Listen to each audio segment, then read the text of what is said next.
dejo entonces a las coordinadoras Luz Velázquez Perdomo y Irina Zareski para la presentación. Gracias. Muchas gracias, Gra. Buenas tardes a todos, muchas gracias por acompañarnos. Damos inicio a la mesa Pseudosindactilia, mi experiencia con las manos. Nos acompaña como coordinadora la doctora Irina Zareski. Ella es médica clínica especialista en dermatología médica, médica a cargo de la sección de cicatrización de heridas del Hospital de Clínicas José de San Martín, miembro titular de la Sociedad Argentina de Dermatología, miembro fundador de la Asociación Interdisciplinaria Argentina de Cicatrización de Heridas. Le cedo la palabra a Irina para que continúe con las presentaciones. Bienvenida, Irina. Muchas gracias, doctora Velázquez Perdomo. Es un placer contar con tu presencia. La doctora Perdomo es integrante del Centro de Investigaciones de Genodermatosis y Epidermólisis Ampollar, CEDIGEA, dentro del Hospital de Clínicas José de San Martín. También nos acompañan como secretarias de la mesa la doctora Gisela Jurado, que es médica clínica concurrente de tercer año de nuestro servicio de dermatología, y la doctora María José Alegre, que es concurrente de primer año también del servicio de dermatología del Hospital de Clínicas. Es un honor presentar a nuestro disertante, el doctor Santiago Laborde, médico cirujano plástico, coordinador quirúrgico de la Unidad de Quemados del Hospital Garrahan, presidente de la Asociación Argentina de Quemaduras y miembro fundador también de AIH, Asociación Interdisciplinaria Argentina de Cicatrización de Heridas. Bienvenido, Santiago. Muchas gracias, Irina. Quería O sea, agradecer en después primer de lugar. clases así yo estuve incómoda. Fíjate a ver si No podemos ver. Sí, ¿Podemos apagar los micrófonos, por favor? Gracias. Quería ahora sí. agradecer, decía fundamentalmente a Graciela Mansur por la invitación y felicitar a todo el comité organizador y científico por las excelentes ponencias que estamos viendo en el día de hoy y el día de ayer. Yo soy cirujano plástico, me toca hablar de pseudosindactilia y el título de mi experiencia con las manos realmente ya me empezó a movilizar cuando me lo sugirió Graciela y, y me gustó mucho realmente porque era hablar un poco de mi experiencia. No entendía si era con mis manos o con las manos de los demás, ¿no? Y eso fue un poco lo mágico Lo dejo para usted. de la importancia y el compromiso y la responsabilidad que significa que nos entreguen de alguna forma unas manos lesionadas y tratar de repararlas, ¿no? Por eso, hablando de experiencia, digo, en lugar de conflicto de intereses, hablar de confesión de partes y debo pedir perdón porque durante muchos años me sentí un cobarde y no me animé a tratar a estos niños. Mi, mi desarrollo profesional fue sobre todo dirigido hacia los pacientes quemados, tanto en el Hospital de Quemados de la Ciudad de Buenos Aires como en el Hospital Garrahan. Y, y entre los quemados y los pacientes con epidermolisis bullosa hay muchas coincidencias, ¿no? Estos chicos son pacientes que podríamos decir que se queman todos los días. Fui un cobarde hasta que me tocó vivir una experiencia y era el baño de este chico que no sé por qué se internó en la unidad de quemados, tal vez porque tenemos este tipo de bateas y de piletas como para realizar mejor el baño. Y me tocó vivir una situación realmente que me conmovió y que era una pelea que podría decir entre dos personas, una discusión, y creo que, no, que después entendí que no eran dos personas, era una, era como uno mismo discutir, porque cuando la mamá sacó a este chiquito del baño, el chiquito empezó a llorar y gritarle que le dolía, que la estaba lastimando, y quien la estaba lastimando en teoría era la mamá que quería ayudarlo, y la mamá le gritaba diciéndole quédate quieto que te voy a lastimar, y esa situación realmente me conmovió a pensar si yo podía ayudar a este paciente. Y realmente la situación era crítica, como vemos acá. Y aplicando estrategias que usamos normalmente en el paciente quemado, vimos y confirmamos que realmente podíamos ayudar, ¿no? No solamente en las heridas agudas y crónicas, sino en algunos casos también con carcinomas escamosos que tuvimos que resecar y utilizar estrategias del quemado para aplicarlas sobre el paciente con epidermolisis bullosa. Y en esta experiencia, mi experiencia y mi opinión, y sigo preguntando, y creo que es la peor enfermedad que puede existir, por lo menos de las que me tocan atender a mí, de las que conozco, habrá otras, pero creo que esta, sin dudas, es la peor que le puede tocar a una persona. Nuevas heridas casi todos los días, dolor todos los días en varias zonas, limitación de actividades, limitación de movilidad, dependencia total, una enfermedad crónica con gran impacto, como escuchamos hasta hace un ratito, en la calidad de vida. Luego este paciente, el desafío fue una paciente con 6 años de vida, desnutrida, con anemia y con un síndrome de Barth obviamente desde el nacimiento, ¿no? Decidimos implementar, en este caso, una estrategia por ahí que consistió en hacer el autoinjerto de piel para tratar de reducir estas lesiones cruentas que sangraban y mucho cada día que se realizaba la curación, protegido el autoinjerto de la misma paciente con un homoinjerto de piel cadavérica, y vimos que había y que surgió un buen prendimiento de esta dermis donada o trasplantada, con integración inclusive, como vemos ahí en el rojo casi sangrante, una vez integrada esta dermis. Y el injerto por debajo, en la zona que estaba colocado, había mostrado un prendimiento, mostró un prendimiento realmente muy bueno, con lo cual nos dio una esperanza como para avanzar en el tratamiento con estos pacientes con heridas de gran extensión y sumamente cruentas. De hecho, en algún sector, como en este caso que vemos acá, dejamos integrada la dermis cadavérica, que se integra y luego en un tiempo se reemplaza en su totalidad por tejido autólogo, y luego injertar sobre esa zona. Y llamativamente, en esa zona donde se aplicó ese homoinjerto, se dejó esa dermis, luego de 2 años era, creo que la única zona que no se volvió a lastimar. No olvidar que el injerto o el injerto de piel uno trasplanta o lleva de un lugar a otro piel también enferma en el caso de estos pacientes. Ahí vemos cómo la otra pierna, porque injertamos las dos, tuvo un comportamiento un tanto distinto, pero que si bien estuvo casi 1 año sin lesiones en esa zona, posteriormente, después del año, presentaba pequeñas lesiones agudas que epitelizaban espontáneamente. Respecto de la zona sonadora, que era lo que nos dejaba muchas dudas, y esa piel que era que en general elegíamos de tomar los injertos, era la piel que parecía que no había estado dañada nunca, que muchos pacientes tienen en algún sector, empezó a comportarse de manera desigual. Pero lo importante, haber logrado la cobertura y disminuir el sangrado y el dolor que significaba, por lo menos durante 2 años. Me acuerdo que la primera curación, o después de hacerle el injerto, la madre nos dijo que era la primera vez en la vida que no le curaba las piernas a su hija. Pero después entramos en un tema y en animarnos de alguna forma a intentar resolver la pseudosindactilia, que en un trabajo de España, un trabajo español del Hospital Universitario de La Paz de Madrid, que durante 21 años atendieron a 214 pacientes, midieron un poco, entre otras cosas, las complicaciones y las pseudosindactilidades, que habían resultado 78, de las cuales casi el 98 y casi el 99% correspondían a pacientes con epidermolisis bullosa distrófica.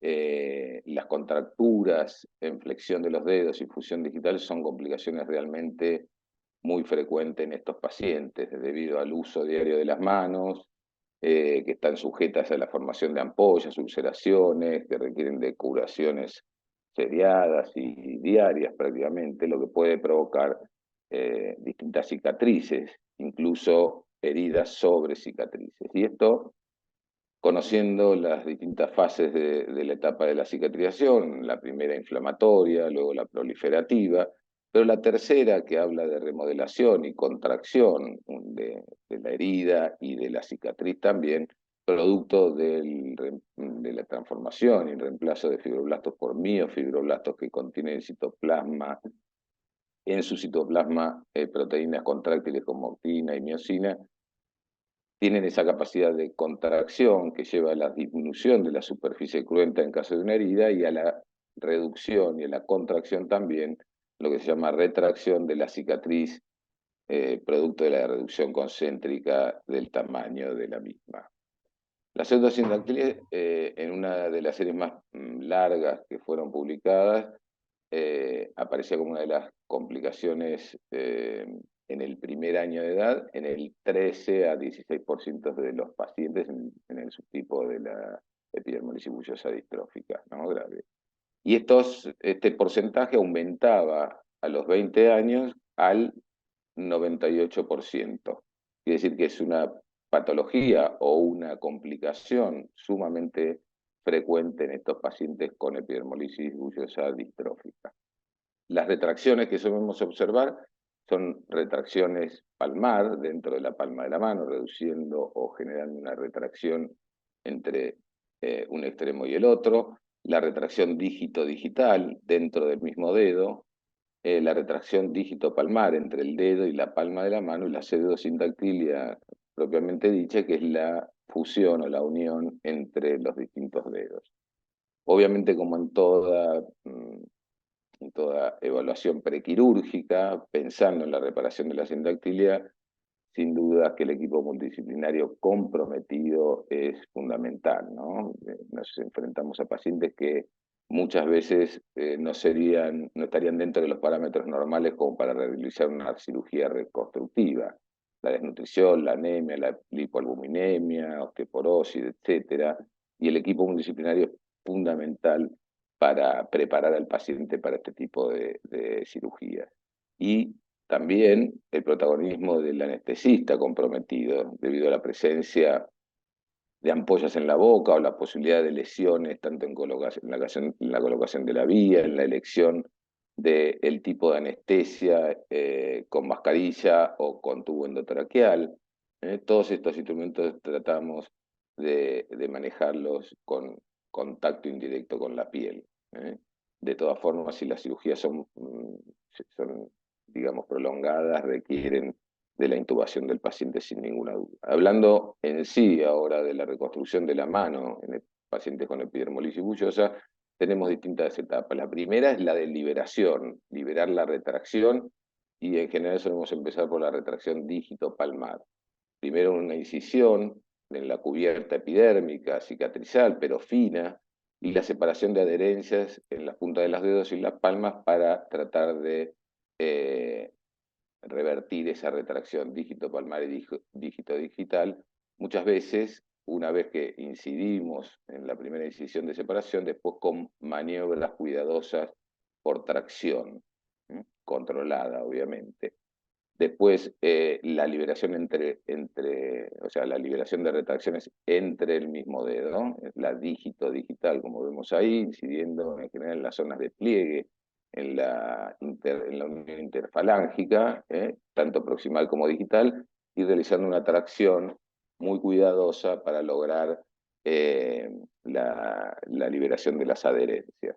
Luego se realizan incisiones verticales que van a separar cada uno de los dedos en la reparación y la liberación de la sindactilia en sí. Acá vemos cómo está separada la cubierta, que es imposible mantenerla en la mayoría de los casos, la cubierta de epidermis, que se desprende prácticamente sola como un capuchón, y vamos separando uno a uno cada uno de los dedos. Ahí vemos cómo queda una mano prácticamente desnuda, sin epidermis, pero con capacidad en la mayoría de las superficies de repitelización espontánea, salvo en los espacios interdigitales en general, o retracciones donde tenemos que no hacer maniobras romas, sino hacer incisiones y llegar a tejido más profundo, como por ejemplo en la retracción dígito palmar o dígito digital que se encuentra en la primera comisura, que es tan importante para realizar la pinza y la aprehensión de distintos elementos. Ahí vemos cómo se hace una pequeña incisión y luego la divulsión. Por acá estamos entrando por debajo de la epidermis y haciendo la incisión para lograr llegar al espacio y al fondo, digamos, de lo que sería al nivel adecuado del espacio interdigital.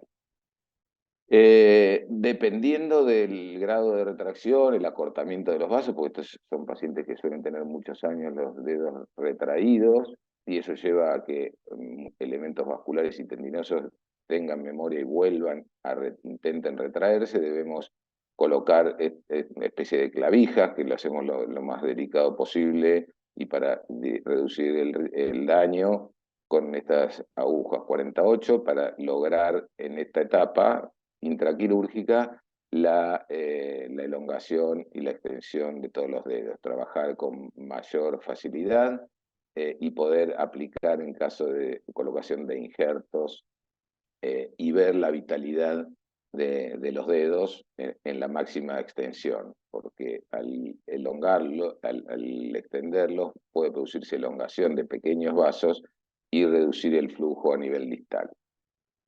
Luego de la liberación, se pueden utilizar distintas opciones de cobertura, ya sea temporaria como el injerto de piel cadavérica o la definitiva, que puede ser un autoinjerto de piel parcial o un autoinjerto de piel total, sabiendo que no estamos trasplantando o haciendo un injerto de piel sana, sino de piel enferma, obviamente. En el caso de homoinjertos de piel cadavérica, es una cobertura que, como digo, temporaria, que puede durar entre 10 y 15 días. En estos pacientes con una cuestión inmunológica y de rechazo se prolonga esta estadía de la piel, si bien en principio se desprende la epidermis como si fuera una epidermolisis, o es una epidermolisis, y la segunda capa, que es la dermis, puede quedar adherida tiempo más y eso lleva a que el dolor se reduzca en forma importante durante unos cuantos días. Ahí vemos cómo se aplica el autoinjerto de piel parcial y la zona dadora, que en general epiteliza sin ninguna dificultad, salvo que después pueden aparecer lesiones remanentes con el tiempo. Y la otra forma de aplicar el autoinjerto es de piel total, donde no dejamos, o la herida que queda es cerrada por primera intención, de borde a borde. Sí es normal que haya un halo inflamatorio inicialmente. Estos pacientes se cubren empíricamente con antibióticos para tratar de reducir el riesgo de infección. Y la piel total la aplicamos en general en las zonas más importantes, donde la retracción va a ser menor, y que solemos elegir la primera comisura para que no recidive por lo menos la pinza en el primer espacio. Luego de las curaciones, y después de aplicar el injerto, lo que intentamos es colocar un guante de una venda autoadherente elástica que va a dejar, va a enderezar un poco los dedos y mantenerlos en una extensión relativa, y eso antes dejábamos las clavijas durante un tiempo, pero creemos que es eliminar las clavijas es o una anestesia más o una situación de estrés o de molestia que puede poner mal al paciente muchas veces o incluso impresionarlo. Entonces, en el intraoperatorio, una vez realizado el guante, eliminamos en estos momentos estamos eliminando las clavijas o las agujas estas que colocamos, y dejamos ya con el guante actuando como una especie de férula realmente. Y dejamos la punta de los dedos a la vista para evaluar su vitalidad. La primera curación la realizamos después a los 3 días posoperatorios, repitiendo luego diariamente este mismo proceso. Se tratan de colocar algún tipo de cura húmeda como para que no se adhiera demasiado y no sea muy dolorosa la curación, si bien ya con la aplicación del injerto el dolor se reduce en forma importante.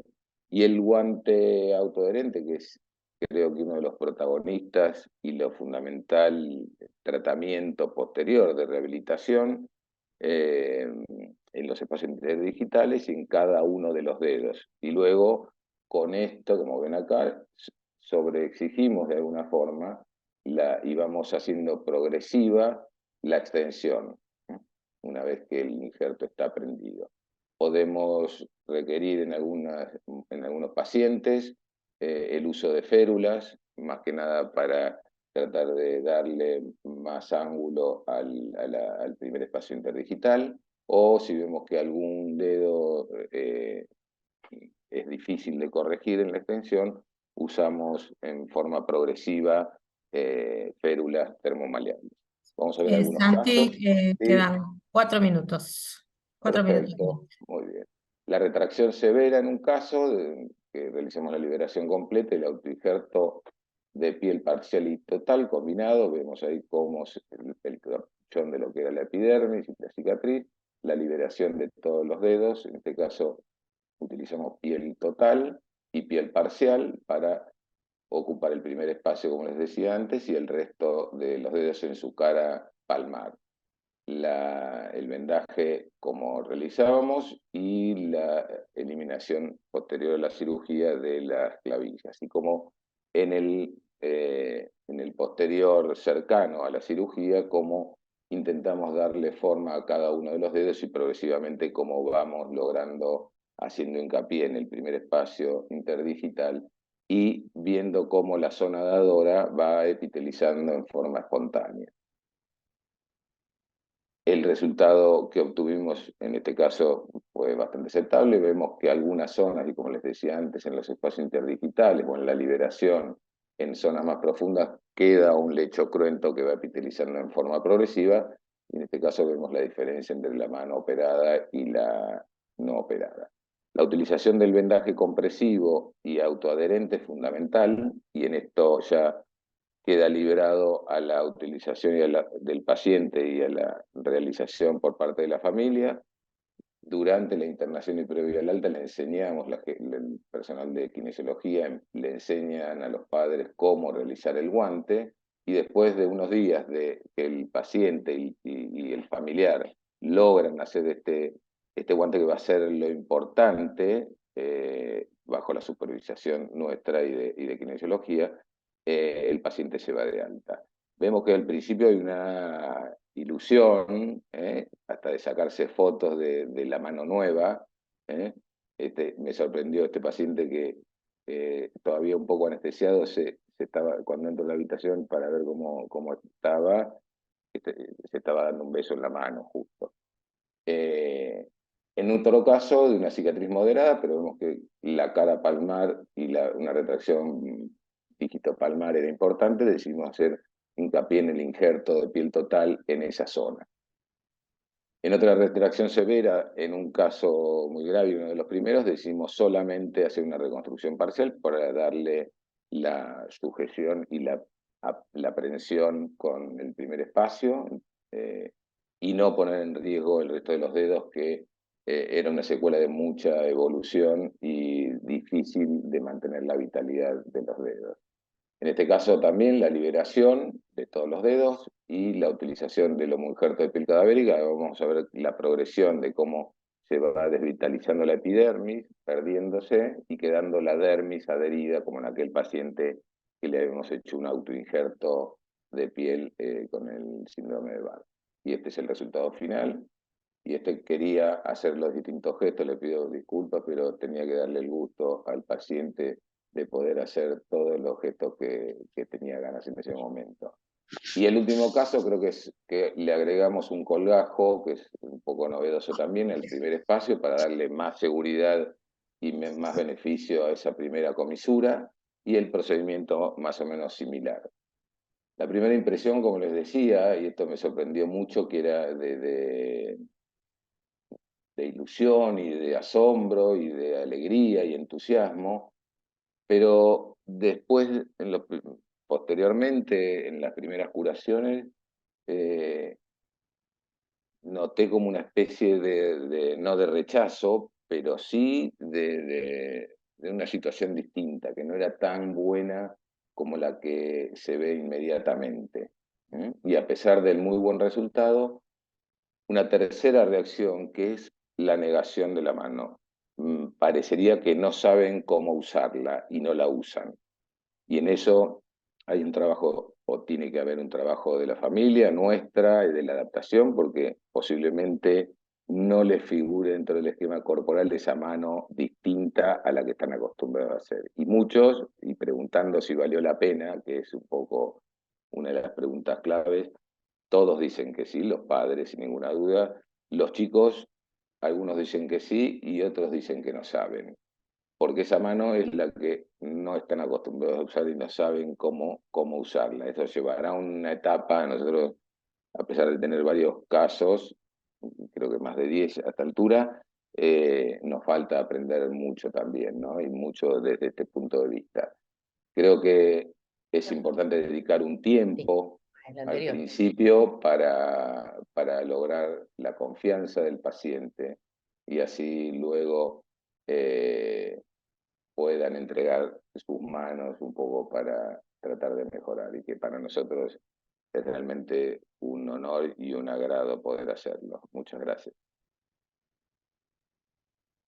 Excelente, Santiago, tu disertación, siempre tus fotografías son de un alto impacto emocional. Yo no me olvido más la del espejo, que esa me la prometiste en una exposición. Y una única pregunta en rigor al tiempo, si se elige la mano hábil o la contralateral para este caso. Yo realmente, y no es porque lo haya leído, sino porque es una cuestión que un poco lo decidí y lo hablo con el paciente y la familia, suelo empezar por la mano menos hábil y que el paciente maneje en el posoperatorio, se sienta cómodo y su mano hábil no la pierda hasta no tener la experiencia de lo que fue, y esto de si valió la pena, seguimos con la otra. Recién operé una paciente ayer y es la primera vez que empiezo por la mano hábil. Y era una nena que creo que necesitaba mucho de, no sé, de optimismo o de saber que puede y entusiasmo. Y solamente por eso decidí hacer la mano hábil. Buena pregunta. Lo dije sobre todo por el reconocimiento en el área cortical, ¿no? Porque en la foto incluso está haciendo como un gesto de chupar el pulgar. Bien, bien, Así que hay toda una cuestión cognitiva asociada a la mano en la evolución del hombre y del niño, fundamentalmente. seguro, Así que te seguro. felicito por el trabajo. Luz, no sé si querés agregar algún Y comentario. agradecerle, muchas gracias, doctor. Fue un placer escucharlo. Hemos aprendido mucho. Gracias, gracias. A ustedes. Y yo digo que gracias porque me soluciona todos mis problemas de los chicos con manos. Vaya al doctor Laborde. Bueno, gracias en serio. Siempre Gracias, por Graciela. su posición.